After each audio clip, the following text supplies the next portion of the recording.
आज हम class 10th का चैप्टर 1 ले रहे हैं सूरदास। ये चैप्टर हमने करा दिया है, कई बच्चों को ये मटेरियल नहीं मिला है, इसीलिए हम इसको दोबारा करा रहे हैं।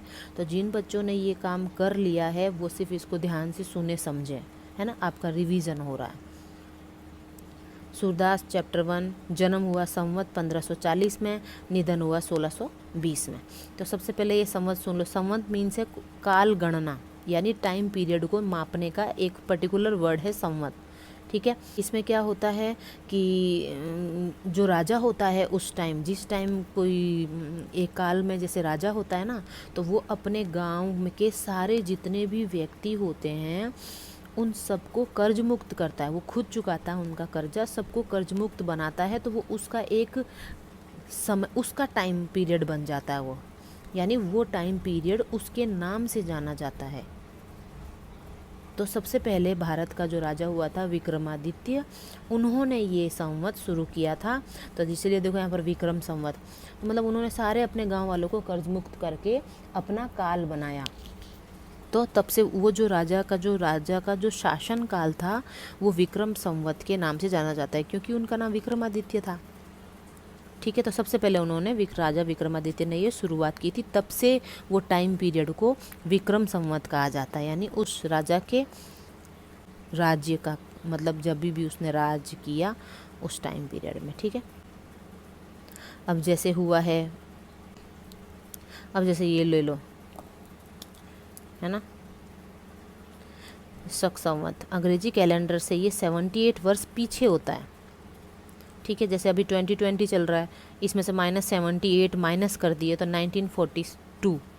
अभी कौन सा संवत है? शक संवत है, 1942। अब जैसे ये विक्रम संवत, अंग्रेजी कैलेंडर जो अभी कैलेंडर है उससे ये 57 वर्ष आगे होता है। ये 78 वर्ष पीछे होता है शक संवत में, और ये 57 वर्ष आगे चलता है।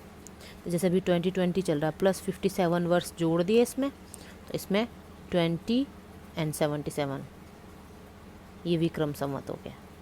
ठीक है, कृष्ण भक्त कवि सूरदास का जन्म, ये सूरदास जी जो कवि थे वो कृष्ण भक्त थे। तो उनका जन्म आचार्य रामचंद्र शुक्ल के मतानुसार 1540 विक्रम संवत, ये विक्रम संवत आ गया, के सन्निकट यानी पास में, मतलब समीप हुआ था इस संवत के नियर अबाउट। ठीक है, और तिरोभाव संवत 1620 के आसपास हुआ। ये माना जाता है इनको, इनका पर्टिकुलर जो जन्म तिथि है और जो जन्म स्थान है वो पर्टिकुलर फिक्स नहीं है, मतलब किसी को भी करेक्टली अभी पता नहीं है। जो भी इनकी रचनाएं मिलती है उसके अनुसार इसमें ये अंदाज़ा लगाया जाता है। इनका जन्म स्थान आगरा और मथुरा के बीच स्थित रुनुकता ग्राम में माना जाता है। यानी कुछ विद्वान हैं जिन इनका जन्म आगरा और मथुरा के बीच रुनुकता गांव को मानते हैं, और कुछ विद्वान हैं जो दिल्ली के निकट सिही गांव को इनकी जन्मस्थली मानते हैं, यानी इनमें मतभेद है। इनके पिता का नाम रामदास बताया जाता है, देखो इसमें भी बताया जाता है। वार्ता साहित्य और भक्तमाल, ये साहित्य के नाम है दो, इनके आधार पर ये सारस्वत ब्राह्मण कहे गए, यानी एक बुक है, ये दो बुक्स है, मतलब इस नाम की वार्ता साहित्य और भक्तमाल की, इसमें इनको सारस्वत ब्राह्मण कहा जाता है। किंतु कहे गए हैं, किंतु साहित्य लहरी में एक पद, साहित्य लहरी साहित्य का नाम है एक, उसमें एक पद है जिससे ये पृथ्वीराज के अमात्य, अमात्य किसको कहते हैं? जो राजाओं के परामर्शदाता होते थे ना पहले के टाइम में, उनको अमात्य कहा जाता था, सचिव कहा जाता था, मंत्री कहा जाता था। तो ये अमात्य थे, अमात्य थे। और राज कवि चंद्रवरदाई के वंशज ब्रह्मभट्ट मालूम होते हैं। इस पद से बहुत सी बातें ज्ञात होती है। ये कौन सा पद है? जो साहित्य लहरी में मिला है। इसी पद के आधार पर कहा जाता है कि ये नेत्रहीन होने के कारण एक अंधकूप में गिर पड़े थे। यानी जो ये साहित्य लहरी है इसमें जो पद मिले हैं उसके अनुसार यह माना जाता है कि जो ये नेत्रहीन थे, यानी ये अंधे थे। ठीक है, अंधे होने के कारण क्या हुआ? ये अंधकूप में, एक कोई गहरे कुएं में गिर गए थे।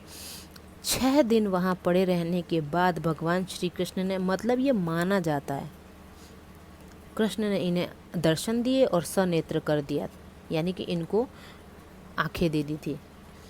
इस पर सूरदास ने कहा, प्रभु जिन नेत्रों से आपके दर्शन हुए, अब उनसे मैं सांसारिक पापों को नहीं देखना चाहता। ये उन्होंने कहा, किसने? सूरदास जी ने कहा।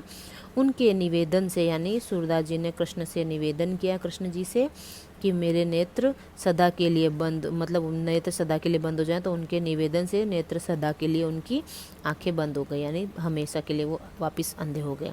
लेकिन उन्हें प्रज्ञा चक्षु प्राप्त हो गए। चक्षु मतलब नेत्र। प्रज्ञा चक्षु किसको बोलते हैं?